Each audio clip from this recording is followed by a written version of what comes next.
Alors que la loi de Dieu, celle qu'on appelle les 10 commandements, est placée à l'intérieur du coffre, ce qu'on appelle l'arche de l'alliance, il y a beaucoup d'autres lois, ce qu'on appelle les lois de Moïse, qui sont placées à l'extérieur du coffre. Et donc dans cette partie, nous allons étudier les lois qui ont été données par Dieu à Moïse. Nous allons les séparer en 3 catégories: les lois cérémonielles, les lois sanitaires et les lois civiles. On va commencer par les lois sanitaires. Ce sont des lois qui sont relatives au culte et aux fêtes, et elles concernaient le tabernacle, le sanctuaire, c'est-à-dire le temple à l'époque de Moïse jusqu'à la construction du temple de Salomon et après. On y faisait des sacrifices, des ablutions, il y avait un service qui était mis en place, un service journalier et également un service annuel. Et toutes ces lois cérémonielles présentent le ministère de Jésus, c'est-à-dire son sacrifice. Elles sont restées en vigueur jusqu'à l'accomplissement, c'est-à-dire à la venue de Jésus sur terre, à la première venue de Jésus sur terre. Et elles sont devenues caduques à partir du moment où Jésus a remplacé toutes ces fêtes, puisqu'il les a incarnées. Fêtes et sabbats, cérémonies et sacrifices étaient donc l'ombre des choses à venir, et les choses à venir, c'est Jésus. Elles ont donc été abolies à la mort de Jésus. Sachant que du temps de Caïn, d'Abel, de Noé, d'Abraham, c'est-à-dire avant l'institution de ces fêtes, tous ces hommes, ces patriarches, offraient déjà des sacrifices en leur temps. Lisons ensemble Hébreux 9, les versets 9 à 11. Donc en parlant de ces rituels, c'est une figure pour le temps actuel où l'on présente des offrandes et des sacrifices qui ne peuvent rendre parfait sous le rapport de la conscience celui qui rend ce culte et qui, avec les aliments, les boissons et les diverses ablutions, étaient des ordonnances charnelles imposées seulement jusqu'à une époque de réformation. Mais Christ est venu comme souverain sacrificateur des biens à venir. Il a traversé le tabernacle, le plus grand et plus parfait, qui n'est pas construit de main d'homme, c'est-à-dire qui n'est pas de cette création. Alors, une fois n'est pas coutume, je voudrais vous lire un extrait du site leforumcatholique.org. Donc, on est bien sur un forum qui a été au moins créé par des personnes de confession catholique. Et il parle justement de la comparaison entre les 10 commandements, la loi de Dieu, et la loi cérémonielle, la loi de Moïse, et il les présente comme deux lois bien distinctes. La loi morale ou les 10 commandements de Dieu proclamés sur le mont Sinaï, écrite sur 2 tables de pierre par la main de Dieu, est remise à Moïse pour être placée dans l'arche de l'alliance. La loi cérémonielle ou la loi de Moïse, écrite dans un livre par la main de Moïse, est remise au sacrificateur pour être placée à côté de l'arche de l'alliance. Nous découvrons ça dans Deutéronome 31, 24 à 26. Lorsque Moïse eut complètement achevé d'écrire dans un livre les paroles de cette loi, il donna cet ordre aux Lévites, qui portaient l'arche de l'alliance de l'Éternel: prenez ce livre de la loi et mettez-le à côté de l'arche de l'alliance de l'Éternel, votre Dieu, et il sera là comme témoin contre toi. Alors, la loi morale est une loi royale, alors que la loi cérémonielle est une loi, entre guillemets, mosaïque de Moïse. Acte 15, verset 5. Alors quelques-uns du parti des pharisiens qui avaient cru se levèrent en disant qu'il fallait circoncire les païens et exiger l'observation de la loi de Moïse. La loi morale, les 10 commandements, fut gravée sur la pierre avec le doigt de Dieu. Nous l'avons déjà vu auparavant. Alors que la loi cérémonielle fut écrite par Moïse dans un livre, lorsque Moïse eut complètement achevé d'écrire dans un livre les paroles de cette loi. C'est ce qu'on a lu dans Deutéronome 31, 24. La loi morale fut placée dans l'arche, c'est ce que nous avons vu précédemment. La loi cérémonielle fut placée à côté de l'arche. Nous l'avons lu aussi: prenez ce livre de la loi, mettez-le à côté de l'arche de l'alliance de l'Éternel, votre Dieu, et il sera là comme un témoin contre la loi. La loi morale consiste en des préceptes moraux, alors que la loi cérémonielle consiste en des préceptes cérémoniels. Hébreux 9, verset 10. Et qui, avec les aliments, les boissons, les diverses ablutions, étaient des ordonnances charnelles imposées seulement jusqu'à une époque de réformation. La loi morale ne peut être abolie. Et la loi cérémonielle, elle, a été abolie. L'inimitié ayant anéanti par sa chair la loi des ordonnances dans ses prescriptions, afin de créer en lui-même, avec les deux, un seul homme nouveau, en établissant la paix. La loi morale est parfaite et la loi cérémonielle était imparfaite. Hébreux 7, 18. Il y a ainsi abolition d'une ordonnance antérieure à cause de son impuissance et de son inutilité. La loi morale rend heureux quand on la considère et la met en pratique. Alors que la loi cérémonielle était une ombre, elle ne pouvait sanctifier parfaitement. Hébreux 10, 1 à 4. En effet, la loi, qui possède une ombre des biens à venir, et non l'exacte représentation des choses, ne peut jamais, par les mêmes sacrifices qu'on offre perpétuellement chaque année, amener les assistants à la perfection. Autrement, n'aurait-on pas cessé de les offrir, parce que ceux qui rendent ce culte, étant une fois purifiés, n'auraient plus eu aucune conscience de leurs péchés. Mais le souvenir des péchés est renouvelé chaque année par ces sacrifices, car il est impossible que le sang des taureaux et des boucs ôte le péché. La loi morale est spirituelle, alors que la loi cérémonielle est charnelle. Hébreux 7, verset 16. Cela devient plus évident encore quand il paraît un autre sacrificateur, à la ressemblance de Melchisédek, institué non d'après une loi d'une ordonnance charnelle, mais selon la puissance d'une vie impérissable. La loi morale est établie à toujours, alors que la loi cérémonielle est abolie à la croix. Colossiens 2, 14. Il a effacé l'acte dont les ordonnances nous condamnaient et qui subsistait contre nous, et il l'a détruite en le clouant à la croix. La loi morale est confirmée par Jésus-Christ, alors que la loi cérémonielle, elle, cesse d'exister comme des préceptes et des ordonnances. Hébreux 8, 13. En disant une nouvelle alliance, il a déclaré la première ancienne. Or, ce qui est ancien, ce qui a vieilli, est près de disparaître. La loi morale, c'est une loi de liberté, et la loi cérémonielle, c'est un joug pesant. Acte 15, 10. Maintenant donc, pourquoi tentez-vous Dieu en mettant sur le cou des disciples un joug que ni nos pères ni nous n'avons pu supporter? La loi morale, et c'est très intéressant, contient le sabbat établi dès la création et qui doit continuer à être observé jusque sur la nouvelle terre. La loi cérémonielle, elle, renferme dans son sein 7 sabbats cérémoniels plus les 3 voyages à Jérusalem chaque année.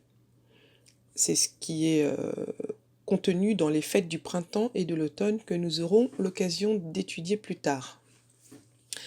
La loi morale contient donc le sabbat du 4e commandement et qui reste en vigueur et qui a été fait pour l'homme, c'est-à-dire l'humanité, et dont Jésus se déclare maître.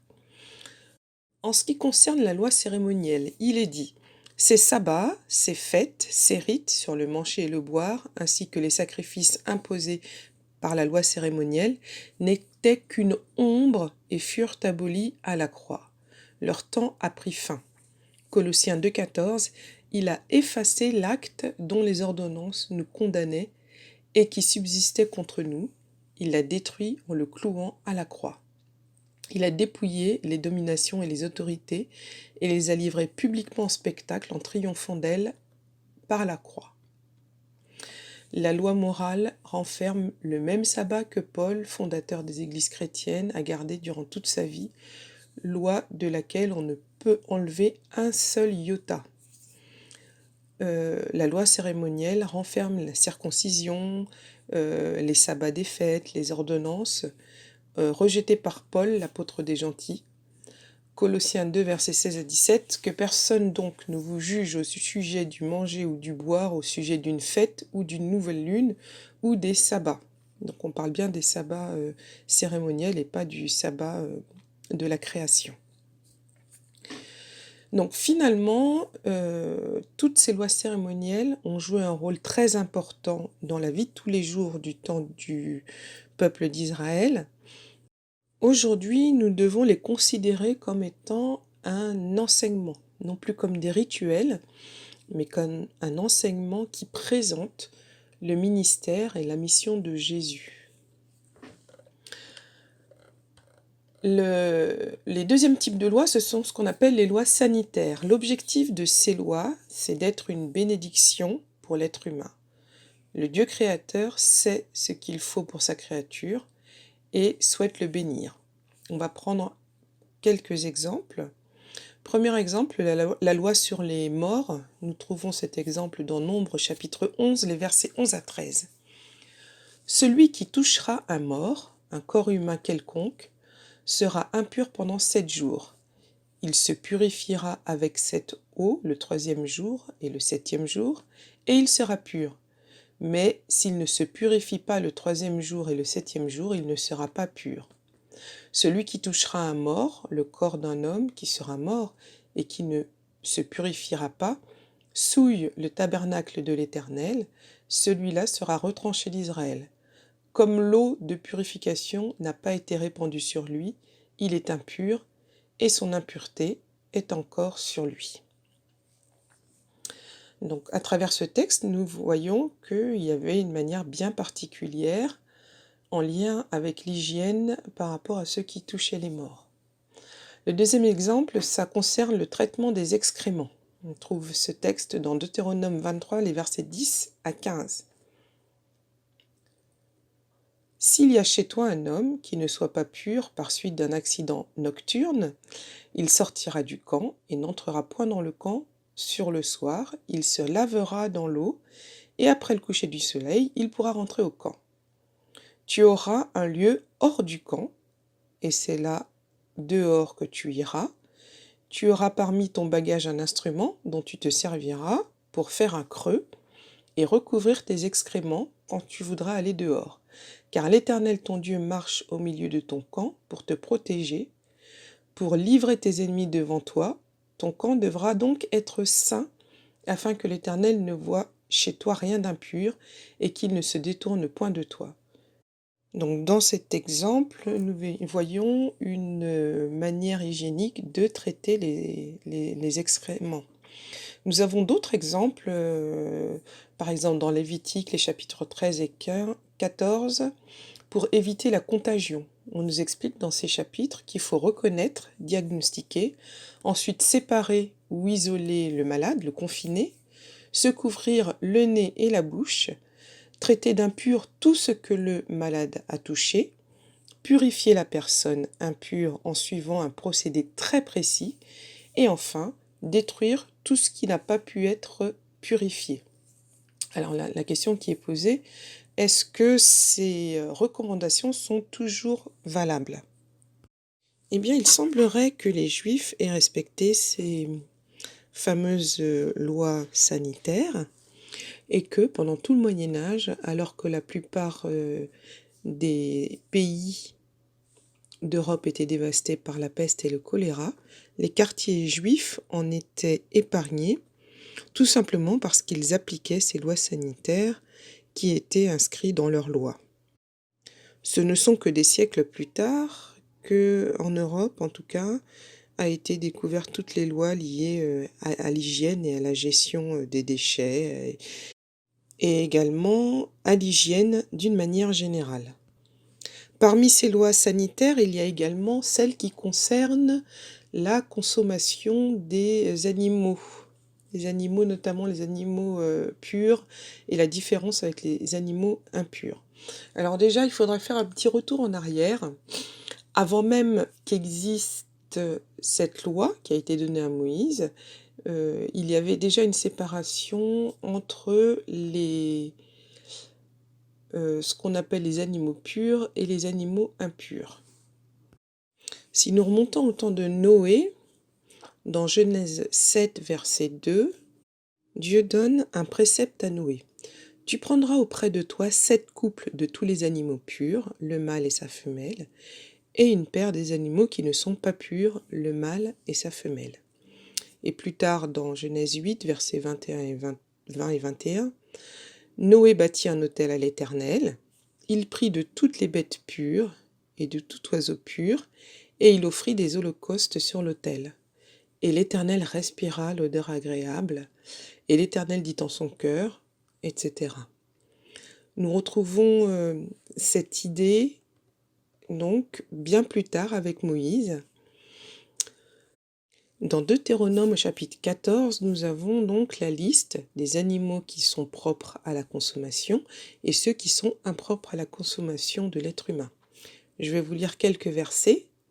Donc Deutéronome 14 à partir du verset 2. « Car tu es un peuple saint pour l'Éternel ton Dieu, et l'Éternel ton Dieu t'a choisi pour que tu fusses un peuple qui lui appartint entre tous les peuples qui sont sur la surface de la terre. Tu ne mangeras aucune chose abominable. Voici les animaux que vous mangerez, le bœuf, la brebis, la chèvre, le cerf, la gazelle, le daim, le bouquetin, le chevreuil, la chèvre sauvage et la girafe. » Et ensuite suivent toute une série d'animaux qui sont impropres à la consommation. Et dans Exode 15, verset 26, Moïse dit au peuple, « Si tu écoutes attentivement la voix de l'Éternel ton Dieu, si tu fais ce qui est droit à ses yeux, si tu prêtes l'oreille à ses commandements, si tu observes toutes ses lois, je ne te frapperai d'aucune maladie dont j'ai frappé les Égyptiens, car je suis l'Éternel qui te guérit. » Autrement dit, Dieu donne cette liste à son peuple pour que son peuple ne soit pas frappé des maladies qui étaient courantes chez les Égyptiens. Les Égyptiens d'ailleurs qui n'avaient pas ces lois dans leur législation. On retrouve cette même idée dans le Nouveau Testament, acte 15, verset 29, « Car il a paru bon au Saint-Esprit et à nous de ne vous imposer aucune autre charge que ce qui est nécessaire, à savoir de vous abstenir des viandes sacrifiées aux idoles, du sang, des animaux étouffés et de l'impudicité, choses contre lesquelles vous vous trouverez bien de vous tenir en garde à Dieu. » Donc là encore, l'idée, c'est de préserver sa santé. Eh bien, dans notre compréhension de ces textes, les limitations sur la consommation des viandes est toujours valable et toujours d'actualité jusqu'au retour de Jésus. Un dernier type de loi, ce sont les lois civiles et sociales. L'objectif de ces lois est de régir le peuple d'Israël, qui était, au début en tout cas, dirigé par Dieu lui-même. Alors je vais vous prendre là encore quelques exemples de ces lois. Exode 21, verset 1 et suivant. « Voici les lois que tu leur présenteras. Si tu achètes un esclave hébreu, il servira 6 années, mais la 7e année, il sortira libre sans rien payer. » L'avantage de cette loi, c'était par rapport à ce qui se faisait à l'époque, c'était de limiter l'usage de l'esclavage et de limiter également la concentration du pouvoir et la concentration de la richesse. Nous lisons dans Nombre 27, les versets 8 à 10, « Tu parleras aux enfants d'Israël et tu diras, lorsqu'un homme mourra sans laisser de fils, vous ferez passer son héritage à sa fille. S'il n'a point de fille, vous donnerez son héritage à ses frères. S'il n'a point de frère, vous donnerez son héritage aux frères de son père. » Donc ce sont des lois civiles qui régissent finalement la vie sociale d'Israël, tout comme les lois françaises concernent ceux qui sont sur le territoire français, ou les lois américaines, ceux qui vivent aux États-Unis. Eh bien, les lois civiles et sociales d'Israël régissaient la vie du peuple d'Israël. Par contre, en ce qui nous concerne, nous, il y a des principes que nous pouvons en retirer, et ces principes sont toujours valables. Des principes de justice, d'équité, de prise en compte des plus pauvres, des plus démunis, des plus faibles. Alors, finalement, que retenir de toutes ces lois? Eh bien, les lois cérémonielles sont bonnes à étudier pour mieux comprendre la complétude du rôle de Jésus et de son ministère. Les lois sanitaires sont comme un mode d'emploi donné à l'humanité par son Créateur, qui par définition connaît sa créature, sa création. Les lois civiles et sociales sont à étudier pour comprendre quel est le sens du royaume de Dieu, plus de justice, plus de liberté, plus de bonheur, dans un contexte imparfait comme celui de l'humanité. Finalement, toutes ces lois n'auront plus lieu d'être lorsque Jésus viendra établir son royaume éternel. Par contre, elles nous permettent de mieux connaître la personne de Jésus et de mieux vivre déjà maintenant le royaume de Dieu sur la terre, compte tenu du contexte dans lequel nous vivons. Alors, bonne étude de ces lois, et vous les trouverez dans les livres d'Exode, Lévitique, Nombre et Deutéronome. Puissiez-vous découvrir l'amour de Dieu au travers de ces lois.